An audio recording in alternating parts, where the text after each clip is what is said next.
اهلا وسهلا بيكم وحلقه جديده وفيديو جديد مع دكتور انور مصطفى. اتمنى تكون الفيديوهات عاجبه حضراتكم، واتمنى ان حضراتكم تشاركونا في القناه وتفعلوا الاشتراك معانا. الفيديو النهارده ان شاء الله باذن الله هنتكلم فيه عن موضوع الكحه زي ما كنت وعدتكم وكنت نوهت عليه. الكحه في الاطفال، طبعا مفيش حد تقريبا ما حصلتش مشكله الكحه في حياته معانا.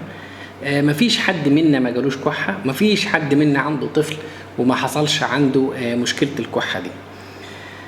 الكحه لها اسباب كتير واسباب شائعه. في اي حد يقول لك اديني علاج للكحه، ما اقدرش انا اوصف اي علاج للكحه بدون ما اعرف السبب، واذا عالجت السبب الكحه بتروح. فعلشان كده انا جمعت الكحه ليها 10 اسباب. ال10 اسباب دول فيهم منهم اسباب شائعه واسباب غير شائعه. ان شاء الله يبقى معانا شرح توضيحي تفصيلي بسيط جدا عن اسباب الكحه وكيفيه علاجها. انا قسمت الاسباب على حسب الجهاز التنفسي من فوق لتحت عشان نفهم الكحه. في الاول الكحه دي فيها حاجتين، الكحه عرض وليست مرض، يعني بتيجي عرض مع امراض كتير جدا.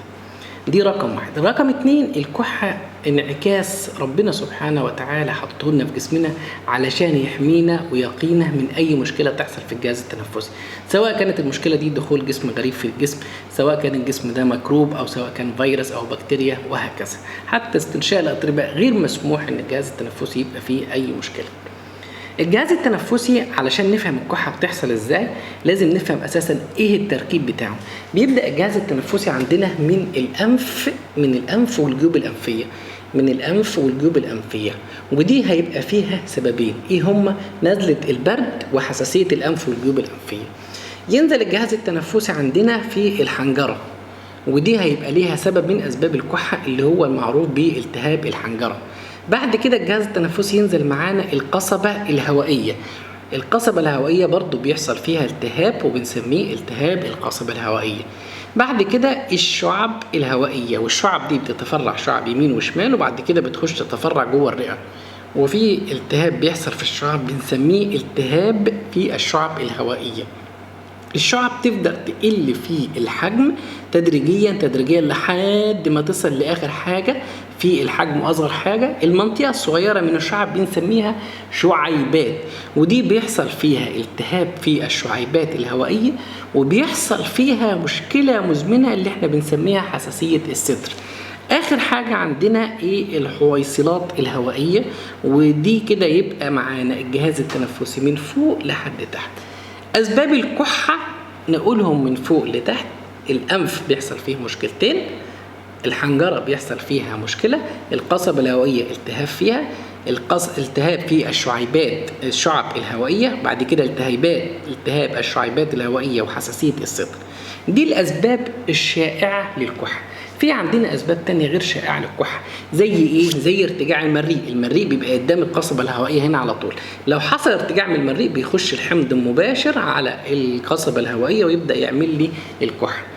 طيب سبب تاني غير شائع، استنشاء جسم غريب، يعني طفل بيلعب او حط حاجه وبدا الجسم الغريب ده يخش، بدل ما يخش على المريء راح داخل من البلعوم على القصبه الهوائيه وراح داخل قافل عندنا هنا الشعيبات الهوائيه، بيعمل عندنا مشكله الكحه.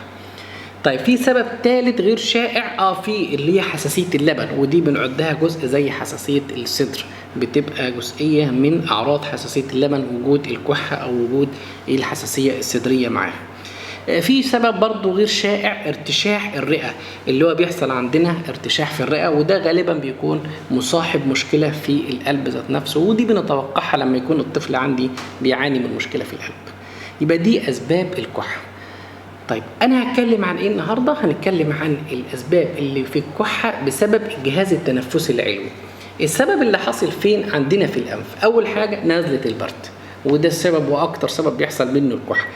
في حاجه هنبه عليها بس بالاول، ان الانف ده مدخل الجهاز التنفسي، وطول ما الانف نضيف كل الجهاز التنفسي نضيف. اذا المشكله بدات من هنا وما لحقناهاش تبدا تحصل عندنا مشكله في الشعب الهوائيه والشعيبات الهوائيه. ولذلك دايما بقول للأم سلك أنف الطفل يفضل على طول صدره سليم وسالك. اول حاجه بتحصل في الانف نزله البرد، بيحصل التهاب موجود هنا عندنا في منطقه الانف، تبدا الافرازات ترشح معانا من الانف من قدام، وتبدا الافرازات تنزل على الجهاز التنفسي ويبدا الطفل معانا يكح. علاج نزله البرد اول حاجه ايه؟ اوقف الارتشاح ده بايه؟ رقم واحد استخدم النقط اللي بتعالج معانا الاحتقان لو الطفل صغير، ولو الطفل مش عارفه اتحكم بالنقط ومش جايبه معايا نتيجه استخدم بخاخات. البخاخات اللي هي ايه؟ بخاخات محلول الملح او بخاخات ماء البحر، ودي بصراحه انا بفضلها.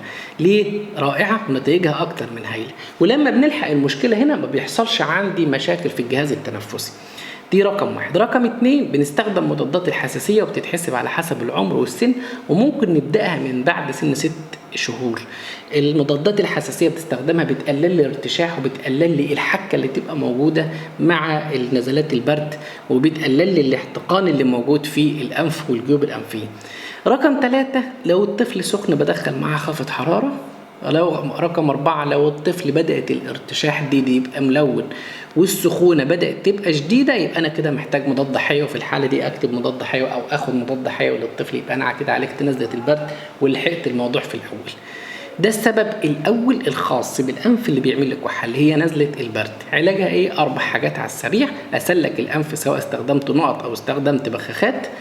ادي مضاد حساسيه لو الطفل عندي ترشيح جامد في الانف وفي الجيوب الانفيه. استخدم مخفض حراره لو الطفل حرارته عاليه.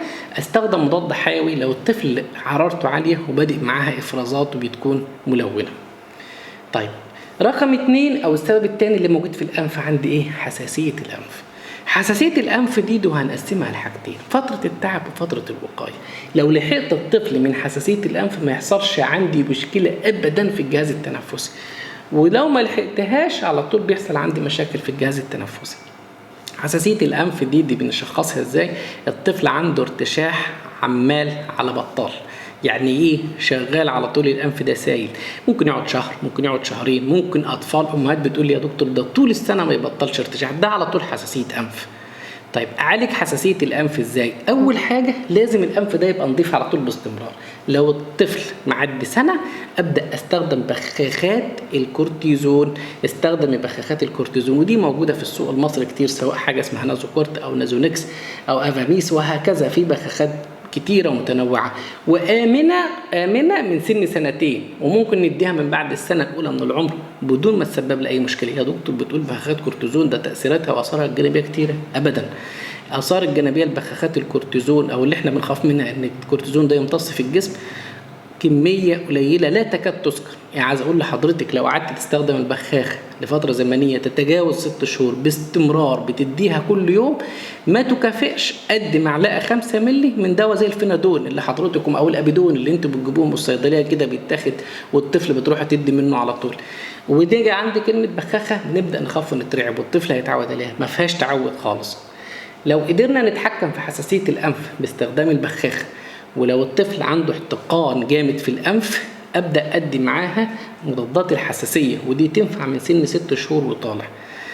استخدمت البخاخة ومضادات الحساسية والأنف الحمد لله بقى تمام وسليم، خلاص لو لقيت الأنف بقى معاها إفرازات وملونة أبدأ أضيف مضاد حيوي لحد ما تنضف معايا المنطقة بتاعت الأنف وحساسية الأنف تروح تماما. بعد ما الطفل يفوق من دور الحساسية بتاع حساسية الأنف أمشي على علاج وقائي ليها. إيه أهم وقاية في حساسية الأنف؟ البعد عن مسببات الحساسية. يعني في البيت دخان لا، تراب لا، برفانات لا. انا كأم اخد بالي من اي حاجه بنظفها او بنفضها. ملايات السرير دايما تبقى نظيفه على طول باستمرار. اركز قوي على الحاجات اللي بلاحظ معاها ان الطفل بعد ما بعملها بلاقي الولد بدا انفه يرشح جامد. ان بعدت مسببات الحساسيه مش هتبدا اساسا الحساسيه عند الطفل. طيب رقم 2 ممكن نستخدم ماده المنتيلوكاست، ودي عباره عن ماده بتستخدم للوقايه من الحساسيه بتاعه الانف. المادة دي موجود منها أكياس، موجود منها أقراص بنستخدمها على حسب السن. المادة ممكن نمشي عليها ممكن شهر، ممكن 3 شهور، وفي ناس قالت ممكن تمشي عليها السنة كلها لو الحالة جديدة ومش مستجيبة معانا بسهولة، أو لو الطفل ده بيحصل له انتكاسات شديدة من حساسية الأنف بدون أي ضرر. يبقى كده عندي في الأنف سببين للكحة: نزلة البرد وحساسية الأنف. قدرت اتحكم في هنا، ما حصلتليش مشكله في الشعب او الشعيبات الهوائيه، ما نزلتليش الافرازات وبدات تسبب لي حساسيه في الصدر. طيب السبب او المكان الثاني اللي من اسباب الكحه الحنجره. بيحصل حاجه اسمه التهاب حنجره، والتهاب الحنجره ده بيكون شائع في الاطفال في السن الصغير تحت سن 3 سنين. مميز جدا صوت كحة التهاب الحنجرة، احنا بنسميه الخناق، والخناق ده بيحصل التهاب في الأحبال الصوتية وضيق فيها.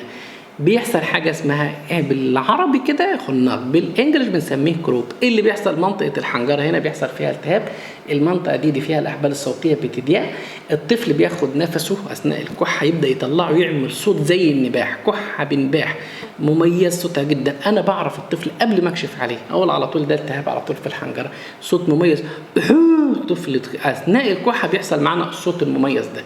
اعالجه ازاي؟ ليه علاجين. اول حاجه لو انا في البيت ومش عارف اتصرف ومش عارف اروح لدكتور والحاله دي جت معايا الطفل اثناء الليل، اعمل بخار دافي. طب البخار الدافي ده اعمله ازاي؟ لو عندي حمام اقفل الحمام واجي مشغل السخن على العالي، البخار اللي طالع يملى الحمام، الطفل ياخد نفسه فيه ربع ساعه او فيه تلت ساعه، بيحصل تحسن قوي جدا بعدها. لو عندي جهاز استنشاق في البيت النيوبلايزر، اجيب محلول ملح وادفيه واجي حاطه فيه الجهاز وابدا اعمل جلسات لحد ما اروح للدكتور او اروح المستشفى. لو موضوع التهاب الحنجره حصل في طفل اقل من 6 شهور، ده صراحة بيكون صعب جدا والطفل ممكن يزرق، لدرجة ان احنا ممكن نحجز الطفل كمان فيه تحت الملاحظة. التهاب الحنجرة بعالجه رقم 1 قلنا بالبخار الدافي. الحالة شديدة ابدأ ادخل مع البخار الدافي ايه؟ البالميكورت او الكورتيزون الاستنشائي. بنحط في الجلسة قد ايه؟ احنا بنحسبها لها حسبة معينة، ممكن توصل ان احنا ندي البالميكورت النص ورا بعض متكرر، بندي جلسه كل 10 دقائق او ربع ساعه لحد ما الالتهاب اللي موجود عندي ده او القفله اللي موجوده عندي دي تفك والطفل يبدا ياخد نفسه كويس. طيب عملت ده وده والطفل برضه لسه ما خدش نفسه كويس، بنعمل جلسه بماده اسمها الادرينالين، واحنا ما بنفضلهاش بصراحه كتير لان ليها اثار جانبيه كتيره، ويفضل ان انت حضرتك ما تعملهاش في البيت، وما ينفعش اساسا حضرتك حتى تعملها في البيت، لازم تتعمل في المستشفى وتحت ملاحظه الطبيب. الادرينالين بقى صراحه ماجيك في الحاله دي بالذات، يعني بيجيب نتيجه اكتر من حاله، لها حسبه ولها تركيز، مش عاوز ادخلكم في الحوارات دي، بس احنا بنقولها علشان خاطر المعرفه بالشيء. طب الحالة جديدة برضو ممكن ندي حقنة كورتيزون. الحقنة الكورتيزون دي بنحسبها على حسب الوزن بتاعة الطفل، وبنديها لحد ما الالتهاب اللي عندي يفك، وبعد كده بنمشي الطفل في البيت على حسب، لو الالتهاب ده فيروسي مش محتاج مضاد حيوي خلاص، لو الالتهاب ده بكتيري والحالة جديدة وعنيفة معاها سخونة عالية بندخل مضاد حيوي، وبندي مضاد للتورمات، وبندي مضاد للالتهاب شراب من 3 ل 5 أيام لحد ما الالتهاب اللي موجود عندي في الحنجرة والأحبال الصوتية يفك والطفل يبقى طبيعي. معروف عن التهاب الحنجرة انه متكرر، واللي بيحصل للطفل مرة ممكن يجيله مرة واثنين وثلاثة، ولذلك لازم حضرتك انت كأم في البيت تبقى عارفة ايه اللي تستخدميه اثناء الطوارئ وايه اللي تمشي عليه بعد كده. التهاب الحنجرة معروف بصوته المزعج، ورغم ذلك عاقبته بسيطة جدا. التهاب الحنجرة صوت الكحة بتاعه مميز زي صوت النباح، وده بيكون السبب الثالث لالتهابات الحنجرة، ده السبب الثالث للكحة عندنا. انا اكتفي بذلك في الفيديو، مش عايز اطول على حضراتكم لان موضوع الكحه ده طويل وانا هقسمه على اكتر من فيديو. الفيديو الجاي ان شاء الله باذن الله هنتكلم عن التهاب القصبه الهوائيه والتهاب الشعب والشعيبات الهوائيه. الفيديو اللي بعده هنخصصه لحساسيه الصدر فقط من الالف للياء.